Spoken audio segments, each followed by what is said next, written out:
هابي جيلي مرة تانية للبديل ماساليسا، يتقدم ويكسب أرض الأمامية في اتجاه باسيلا إلى ماساليسا من جديد.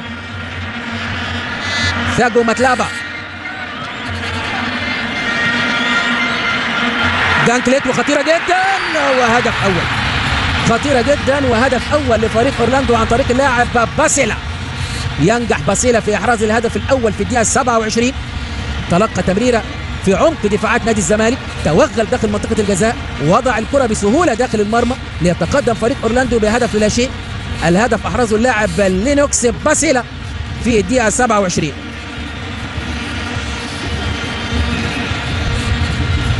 تتواصل أخطاء دفاعات نادي الزمالك.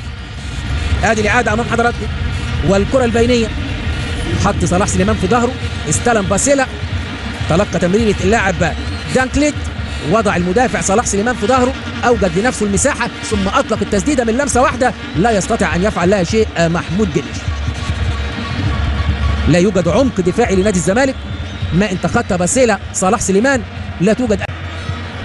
هاني سعيد يقطع، نور السيد، أحمد عيد لهاني سعيد، لأحمد عيد من جديد، يتقدم أحمد عيد، يقف على كورته، إسلام عوض لأحمد عيد، يعدي في الزحمة إلى شيكابالا، انفراد انفراد انفراد، التعادل يا شيكا، التعادل يا شيكا يا شيكا يا شيكا، 1-1 الآن، يفعلها الفتى الأسمر ويعود بالزمالك إلى المباراة سريعا، يتعادل الفارس الأبيض والهدف عن طريق معشوق الجماهير. شيكابالا يتعادل الآن في الدقيقة 29، سريعا عاد الزمالك إلى المباراة من أول لمسة تصل إلى شيكابالا في مكان مؤثر، يستخلص الكرة وينفرد بالمرمى ويضعها داخل الشباك لتصبح النتيجة 1-1.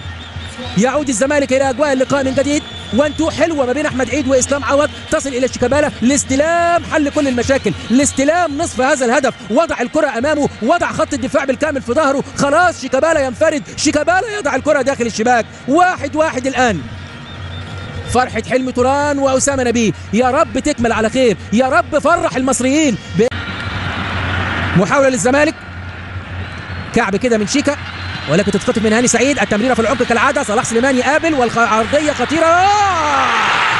هدف لاورلاندو بايرتس، هدف لاورلاندو بايرتس بنفس الاخطاء الدفاعيه، بنفس المساحات في عمق دفاعات نادي الزمالك، اخطاء في التغطيه الدفاعيه، والكره تصل في مكان رائع للاعب سيجوليلا بوجه القدم الخارجي، يضعها في مقتل معلنا عن الهدف الثاني لفريق اورلاندو. 2-1 لفريق اورلاندو، والهدف في الدقيقة 52 عن طريق اللاعب سيجوليلا. تصبح النتيجة 2-1. ادي الإعادة، برضو باسيلا استلم، برضو حط صلاح سليمان في ظهره، برضو عمل التمريرة في عمق الدفاعات في ظهر محمد عبد الشافي. شوف سيجوليلا بقى لم يتوانى، ما وقفش الراجل، خلاص بوجه القدم الخارجي عارفة طريقها. 2-1 لصالح فريق اورلاندو. أخطاء مستمرة. سينزو ميوا يلعب كرة بالمقاس للاعب ماتلابا، ماتلابا إلى دانكليت بهدوء شديد، يلعب عرضية خطيرة جدا. الهدف الثالث، الهدف الثالث، الهدف الثالث لأورلاندو بايرتس عن طريق اللاعب ماياني. ماياني يسجل الهدف الثالث، خطأ لا يغتفر من محمد عبد الشافي. دانكليت لعب العرضية بأريحية واضحة، واللاعب ماياني استلم وسط غفلة من محمد عبد الشافي ووضع الكرة داخل المرمى. 3-1 الآن لصالح فريق أورلاندو بايرتس. هدف يأتي في الدقيقة 74 عن طريق ماياني. ها هي الإعادة، هدف شارك في صناعته حارس المرمى سينزو ميوا.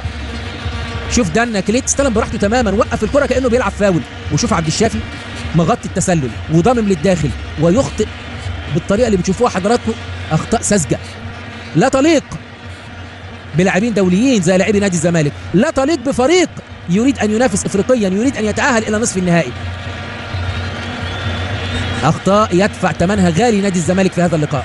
بهجمات قليلة جدا ينجح فريق أورلاندو في إحراز ثلاث اللقاء طوال المباراة واضحة، ولا يستطيع أن يعالجها الجهاز الفني للزمالك أو اللاعبين، تبقى في مشكلة كبيرة. أدي اختراق آخر وعرضية وهدف رابع، هدف رابع. لا كتير كده، لا كتير كده، هزيمة صعبة لنادي الزمالك. الهدف الرابع يأتي الآن في الدقيقة 82. مش مصدق نفسه روجر ديسا، مش مصدق نفسه مدرب فريق اورلاندو. مش ده الزمالك اللي كان بيتكلم عنه روجر ديسا قبل بدايه المباراه. مش ده الزمالك الخطير الكبير صاحب التاريخ العريق افريقيا زي ما قال عليه روجر ديسا.